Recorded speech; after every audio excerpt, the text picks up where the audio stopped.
Salut mes vies! Aujourd'hui, on se retrouve dans un format inédit que je n'ai jamais fait. D'ailleurs, j'espère que vous m'entendez bien, que tout va bien se passer. J'ai fait de mon mieux niveau logistique, donc même si la qualité n'est pas top, vous avez les sous-titres, vous avez tout. Donc vraiment restez, ne vous concentrez pas sur la qualité, mais concentrez-vous sur la qualité de la conversation, parce que c'est une conversation qui est très, très importante. J'ai lancé ce projet de podcast pour créer une safe place où les gens peuvent écouter des épisodes, s'identifier, se dire qu'ils sont pas seuls dans ce qu'ils traversent, et tout simplement pour que les auditeurs et les auditrices de Bavardages Incessants puissent se dire et puissent se rendre compte que c'est OK. C'est OK de faire son coming out, c'est OK de partir 6 mois en Erasmus et que tout est changé, c'est OK de se lancer dans l'acting sans savoir ce que ça va donner, c'est OK de pas savoir dire non.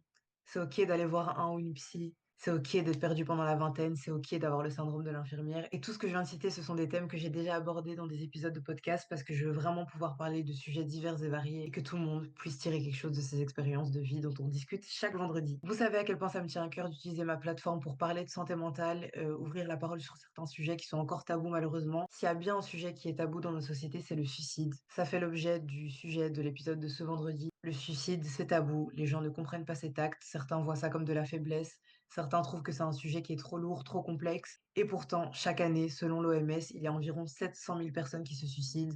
Pour vous donner une image, c'est environ un suicide toutes les 40 secondes. C'est énorme. Ça me tenait à cœur d'en parler avec vous, et pour cela, je reçois Roxanne, que j'ai rencontrée à l'église, et qui a eu le courage de partager son propre combat, d'en parler sur Instagram. Je vais vous partager toutes ces vidéos. Cette conversation est en anglais pour des raisons logistique, mais je vous ai mis des sous-titres en français, bien évidemment. J'ai hâte que vous puissiez entendre tout ça. Je vous invite vraiment à aller écouter l'épisode demain sur le suicide et surtout à partager cette vidéo, à partager le témoignage de Roxane, parce que c'est super important que chacun et chacune puisse avoir l'accès nécessaire à l'aide qu'il faut pour la santé mentale. Je vous laisse avec cette conversation. Je vous fais de gros bisous, mes vies.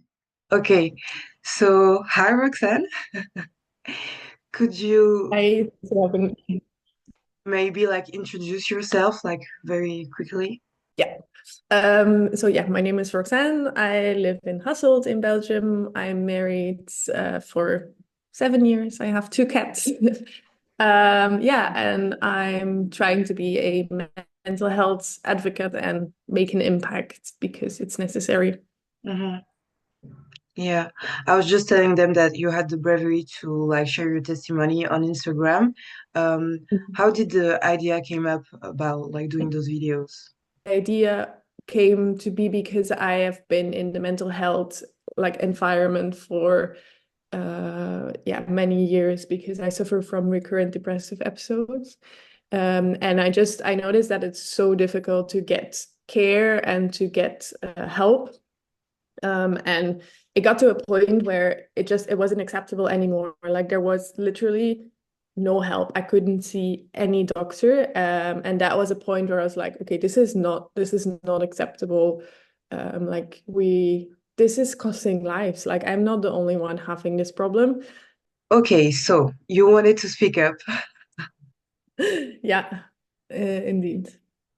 Okay, and you shared about like your mental health struggles and those depressive episodes. When did it start? It started around 10 years ago, I think, but maybe even longer. Like as a kid, I sometimes would lie in bed and cry and not know why. So I think it's just always been like kind of part of me. But yeah, the first severe episode was 10 years ago. And then what happened then? Like that's when you started to realize that it was a struggle to get care, like 10 years ago. Yeah, exactly. So we try to get care. I was still living with my parents then. And we were just searching for like a psychologist or a therapist or a psychiatrist to see me and to get me help. And I was put on a waiting list where like I was for 6 months before it really spiraled out of control. And I never actually heard anything back from them. Like they never even contacted me. That's crazy. And like the therapist, you were calling them and they were like, no, we don't have time. Yeah, so it was an organization where they do like an intake, and then they say, okay, so we put you on this waiting list, and when we have someone available, we'll contact you. And yeah, 6 months later, there still was no contact, and meanwhile, my depression spiraled out of control. Mhm.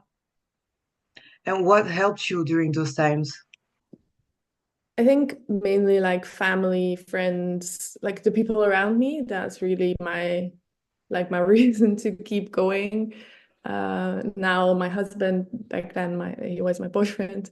But yeah, I think mainly people around me, and my faith also is an important factor, but also is a difficult one throughout the journey. Yeah, of course. We're gonna talk about that later, but 10 years later, you talked in your videos about filing a complaint to the chambers of the representative. So 10 years later, you still feel like the care is not what it's supposed to be?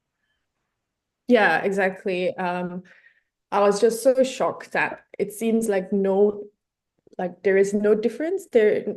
No improvements were made over the course of 10 years, and like I'm a doctor, and I'm doing research in the field of surgery, and like seeing how quickly things evolve and how care is constantly being improved, that's just really, like, I'm really shocked that that's not the case apparently in the mental health care system. Like, why is it still the same 10 years later? Why why did no one try and improve the system? So yeah, that's why I was like, this is not okay. It's exactly the same. Something needs to change, and if I'm the one who tries to help that process, I'm happy to do that. And what was the complaint about? Like, what was that Uh, process like? Yeah, so the complaint, I got the idea from my sister-in-law who's studying law, and she was like, I'm pretty sure the problem that you're facing is a violation of the like basic human rights in Belgium that state that everyone has to have access to appropriate healthcare. So that's where I got the idea, and I researched it, and indeed in our yeah, it says that everyone should have access to appropriate care. So that's the basis on which I filed my complaint. So I wrote about that, and then about my story and how there is just no, like literally no access to healthcare. Like, it's not that it's difficult. I called so many doctors and there was no access. So I couldn't get any help. So that was earlier this year. And that's what I wrote in my complaint, like that's unacceptable, that we're losing lives because people just cannot see a doctor when they need to. Yeah, and the process is still ongoing. It's very slow. I haven't heard back since a couple of months. Yeah, I was gonna ask, like, did you hear from them? Yeah, so they contacted me. They needed some additional information, and then now the complaint is online, so it's on their website, so everyone can see it. But they did respond a couple of weeks ago that they are basically like forwarding the complaint to the Minister of Healthcare in Belgium. Um, and yeah, that they will look at it and respond. So I'm still waiting for that. But yeah, meanwhile, I try to rattle the cage, let's say. Yeah. I'm thinking about that. Like, I did an internship in a psychiatric clinic, and I'm thinking, like, were you able to be like interns, like do an hospitalization? Wasn't that an option Yeah, for you? I was admitted 10 years ago, and then again last year, because that was the only option that was left because there was no other access. And again, because I didn't get appropriate help, it really spiraled out of control, leading up to the necessity of being admitted to the hospital. So yeah, that was like the last resort, like the only option, go through like the emergency room and Yeah. be admitted. And do you feel like you got proper care in that hospital? Yeah, in the hospital, I'm very happy with the care that was given there, and it was very good. But the struggle continued once I got out, and again, I was like left on my own without any care. Yeah. That's crazy to me that there's no like follow-up, like psychological follow-up, because people are very vulnerable. So even if they go out the hospital, you can not just let them go out like that. Yeah, What do exactly. what do you feel like we as people can do to help that? battle? Mm, what I'm doing at the moment is that I want to write like some kind of report with because I'm in the field of research, so I know how to like write yeah, how do you say that?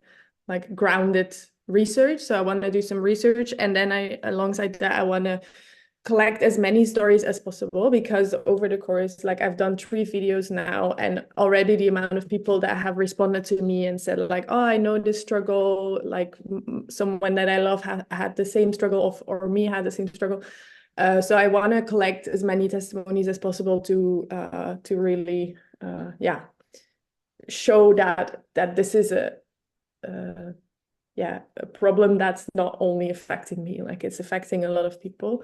So I think that would be the main thing. And yeah, share my story just to make sure that it reaches as many people as possible, so that I can make yeah, the biggest impact. Mhm. Yeah, I'll share the videos that you made, and once again, thank you for making them. I know that it can be very hard to open up about those struggles, and I always talk about that on the podcast about the fact that mental health is so taboo still today when it's so important, like m- just as important as physical health, if not more important, because Yeah. it's gonna have like consequences on your physical health if your mental health is like downgrading. But Mhm. it's so scary to me, like studying psychology and talking about that and hearing that 10 years later things haven't changed. And I feel like in my head I'm like, oh, we live in Belgium, we have access to like mental health care. And hearing a story, I'm like, okay, no, there's actually so much we still need to do. Like, yeah, it's kind of crazy to me that. Yeah, it is. It's very sad to realize that nothing changed in the past 10 years. Yeah, and suicide and depression and anxiety, like those are not things that are only happening to other people. Like if you look at the numbers, like so many people are suffering from suicidal thoughts and depression and but like I said, because it's so taboo, people don't like talk about it and they're scared of judgment or even if they're not scared, like at the end of the day, if they talk about it, like nothing is happening apparently. So Mm. that's Yeah, why exactly. Why would you talk about it? Like you cannot get any care anyway. yeah, yeah, and that's very sad. So that's why Yeah. the work that you're doing is so important, and we need to continue to open up those conversations and share testimonies and realize that it's a everyone's struggle. Like we all know, if not ourselves, we all know someone that's struggling with mental health right now. So that's not like my neighbor's problem. Like we all, it's a collective problem, and the more Yeah. people talk about it and do work towards improvement, the better. Like, Yeah, exactly. Yeah. Yeah, and I think like you say, it's scary to talk about it because it like whether you want to admit it or not, it is still taboo and there is still a stigma around it. And it is much more difficult for like to talk about mental health and physical health for some reason. So yeah, I'm just trying to be a pioneer and I mean there is a lot of people sharing about their mental health already, but yeah, I really want to try and make that impact by sharing my story. yeah, I feel like people talk about it much more in the States, for example, but here in Belgium and in like the Netherlands and France and stuff, it's still very, very taboo. And yeah, even the word suicide seems taboo, I feel. In some conversations, it seems very like you don't talk about suicide, shush. And I'm like, no, Yeah. let's talk about it because so many people maybe people didn't try to take their own life or did like a suicidal attempt, but so many people have thought about it once, at least once in their life, about what if I wasn't living anymore? What if like life is so hard? What if I just wasn't living? And Mhm. it's okay to say like, yeah, I've thought that once. And if you try to talk about it, you're going to see around you that so many people have experienced that. Yeah, exactly. Do you feel like your faith was like a resilience factor? Like it was something you could cling on to? Because you said earlier that sometimes it can be like hard to navigate. Yeah, exactly. Yeah, it's it's been a journey. Let's say that.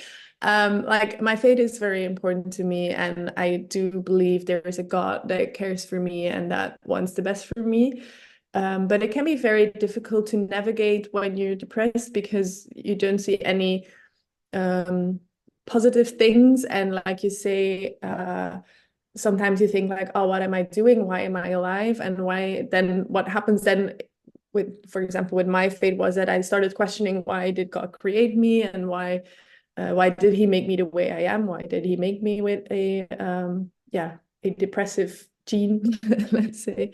So yeah, it can be very difficult, but it's at the end of the day, I know that God cares for me, and that's the thing that keeps me going. And yeah, in the times when it's difficult for me to hold on to my faith, I know that there's other people praying for me and vouching for me, and that's a message that I would share.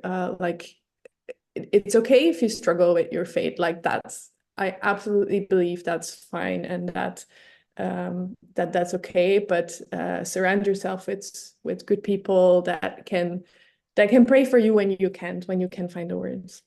Hmm. Yeah, I talk about the fact that I'm a Christian on the podcast, but I always say like it's not because I'm a Christian that it's easier for me, that life is easier for me. And of course, when you're struggling, you're gonna ask yourself and you're gonna ask God like, why me? Like, why are you doing this to me? Where are you? And like you said, it's very important to say that it's okay to question yourself and to question your faith, and that if everything is dark around you, it's gonna be very hard to be like, yeah, God is light, God is love, when everything is trouble in your life. So let's not pretend like it's always easy and like we always uh of course we see the things that are written in the Bible, but when you're struggling, it's really hard to always believe them. But Yeah. yeah. Yeah, exactly. And that's a message that I also really want to make sure I spread is because in Christian like context, in Christian environments, mental health can be even more difficult to talk about. Like I've had people tell me like, oh, you just need to pray more I and just then you pray won't be about it. depressed. Yeah. Just Like fast. yeah, exactly. Like, yeah, sure. If I break my leg, no one's telling me just pray about it. They tell me go to a That's doctor and the get a cast. thing. I always say, like, if you break your leg, you're going to the doctor. So if there's something in your brain, you're going to a therapist. Like, there's nothing wrong with that. God gave us No, access to all of that, to that care. So why not yes, take advantage of that? absolutely. 100% agree. Yeah, the prayer about it needs to stop. Like, of course, I'm praying about it, but like, that's not enough. No, exactly. And I mean, yes, I believe in miracles and I believe God can cure my depression in an instant, but also God like created people that are psychiatrists and he created science to make the right medication just as yeah, just like in other physical health problems. So yeah, it's uh it's a Yeah. thing. And like you said, we believe in miracles, but we also see the facts and we also see that it's been 10 years since I've been struggling with that. So, yes, I still believe in a miracle, but also it's been 10 years. So, like, Yeah, exactly. It can be hard to keep believing in that miracle when it doesn't come. And I think that's okay. I think it's okay to be honest about that. And like it's not always joyful, joyful, joyful. Yeah, sometimes it's just hard. And sometimes I'm mad at God, like why is it like this? And why can I not be happy? And yeah, that's the reality. mhm.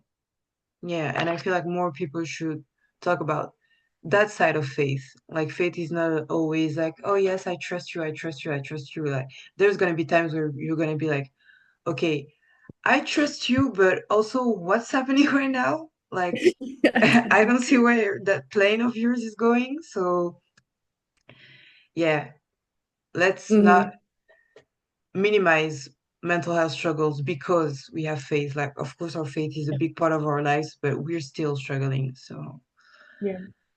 Yeah, I absolutely. I'll go more like into depth with that in the podcast, but I feel like people that haven't struggled with mental health, like struggles and suicidal ideation, can't really wrap their minds about like around suicide. I feel like Mm. they're always asking like, but why did that person do this? And they're always thinking about all that that person had. Like, oh, but they had a job that they were so passionate about, and they had a spouse, or they had like family. But I don't know if you could like explain, how could you explain, but the fact Mm. that you can have everything. It's not about the things you have, it's not about your job or looking happy, or it looks like your life, you have everything together, but at the end of the day, like those thoughts are louder than everything you're going through. So I don't know if you could talk about that a bit. Like you say, it's very difficult, and it's something that, like, funnily enough, I also think about myself. I'm like, I have all these things. I have such a good life. How can I struggle with suicidal ideation? Why do I not want to live anymore? And it's very hard. But yeah, how I usually try to explain is that when you're depressed, when I'm depressed, your brain isn't working right anymore. It's the same like when you're sick, your body isn't working the way it should. When you're depressed, it's similar, and yeah, your thoughts are different. They go in directions they shouldn't. You can't see the bigger picture anymore. Like all that perspective is gone. Like you can only see right now, and the dark cloud that's in your head and that's in your brain, and how it needs to stop. Like it's such a yeah, it's such an urgency, I think. I would say, like, okay, I cannot do this anymore. It needs to stop. And I think that's how it starts. Like that's where suicidal thoughts come from, because you just don't see another option. And that is, in my opinion, that is your brain not working right anymore, not giving you the perspective it should, and not like showing you all the good things that you have. Yeah. Yeah, I feel like it's a moment where you're in distress. Like you're not thinking rationally. You're not thinking about, oh, I'm not gonna kill myself. I have a dog that I love and a job that I'm passionate about. Like it's distress, and the pain is so heavy that it's Mm. more so of a, I cannot and I don't want to feel like this anymore. It needs, like you Yeah. said, it needs to stop, and I'm willing to do whatever for it to stop. I don't think that, I mean, it's not that those people really want to die. It's just that life Mm. is so hard and life is so heavy, and you don't see all of the things that make you think, oh, life is so worth living. You're just like, this is too much for me. This is so overwhelming that I need it to stop. And that's Mhm. why there's so many like um attempts that people call like a call for help, because Mm. it's not that those people really wanted to die, it's just that they were like, help me to stop what's happening right now. And I feel like that's what Yeah. people understand. Yeah, no, that's absolutely true, and I agree. Um, yeah, it is like you say, like it's not that you want to die, it's just that you don't want to continue living like this, if that makes any sense. Yes. And yes, it is a call for help because there is no access to the healthcare system. So how are you supposed to get care like 10 steps before you reach that point of I don't want to live anymore? So yeah, if that's the only option of like getting help, and yeah, like yeah, I don't know. I get frustrated, but I get that. And like you said, it's a spiral because it can start with like a depressive episode, and then that's why we call that suicidal ideation. Is first it's an idea, like it's a thought, like, oh, what if I took my own life? What if like would, and you start to spiral literally like, oh, but would the world be a better place without me? And would people be better without me? Because I feel like I'm a burden for them, and you start spiraling. And like you said, if there's no help, if there's no one to help you to stop spiraling, you're gonna make that attempt eventually. And that's why we Mm, need to keep having those conversations so that people don't go there, don't even go there, mm, that they get the help that they need before even going to that attempt, that at their first thought of, who I'm thinking about taking my own life, they can call someone and be like, okay, I'm having these thoughts. What can I do? How can you help me? And Mhm. that's what we need to focus on is who can we call and like who is gonna be available for us when Yeah. that time comes. So Yeah. yeah. If Yeah, someone absolutely. if someone is watching or listening to this and struggling with those thoughts, like do you have maybe a first step to make, or like do you know how the people around them can help? Like what helped you, what saved you, how did the people around you were there for you at that time? Mm, yeah, it's really difficult, and I would say first of all, don't be ashamed that you're thinking about it, because if I look to like at my own situation, I usually like when I have these thoughts, I'm super ashamed, like we talked about, because you have all these things like going for you in your life, and it's like, why am I feeling like this? Try and let go of that. Like something in your brain isn't working right, so it's okay if you think these things. Like it's okay. And then I would say, like you say, try and get help whichever way possible. Like talk to someone, like that one person that you trust, or your parents, or like just say to someone, like, I'm having these thoughts and I don't know what to do with it and it's consuming me, and try and yeah, talk about it. And then of course I would say try and get professional help, go to see your GP, or yeah, whichever way possible, try and get professional help,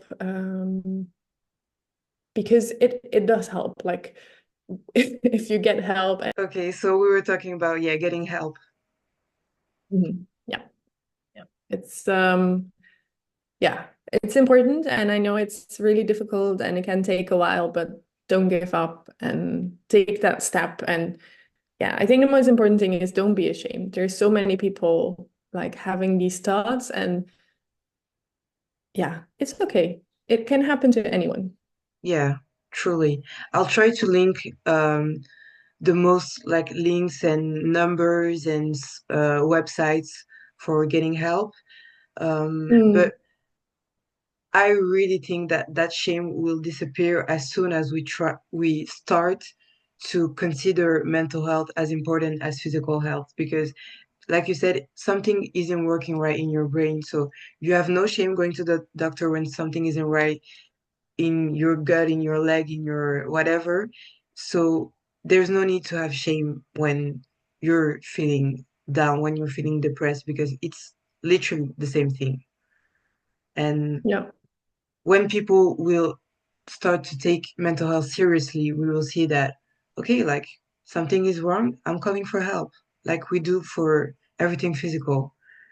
Mhm. And by keep, I'm repeating myself, but by continuing to have those conversations, that's how we're gonna keep fighting that battle of mental health, physical health, same battle and same like weight on the balance. Yeah, yeah, absolutely. I agree. I don't know if there's something that you want to add. No, I think we covered a lot, and yeah, like you say, it's important to talk about, and there's such a stigma. Like even if you look at, for example, Instagram right now, you're not allowed to use the word suicide in your videos. So people talk about unalive themselves. I'm like that. Like I get that it can be a difficult and triggering subject, but also it kind of minimizes the problem, and it kind of like yeah, I don't know. I really struggle with those kinds of things. So I think it's important to have these conversations and yeah, talk about it like we did. And I really appreciate that. Thank you. Thank you. And it's not a secret. It's not something that needs to be shushed. Um, Mm. like we said, suicide is very real. I think the numbers were like it's approximately like one person unaliving or killing themselves, let's say the words, every 40 seconds, which is Yeah, exactly. That's horrible. Like that's crazy. so this is not something that we need to shush about. This is something that we really need to talk about openly. And that's why thank you again for being vulnerable, for being an advocate about mental health, and for raising awareness, for sharing those videos about your testimony, because like we said, it can be very hard, but also you said it yourself, you had like so many people reach out and be like, thank you for saying that. I also struggle with this. I also know someone that struggle with that. So when we open up those conversations, we see, like I said earlier, that so many people relate.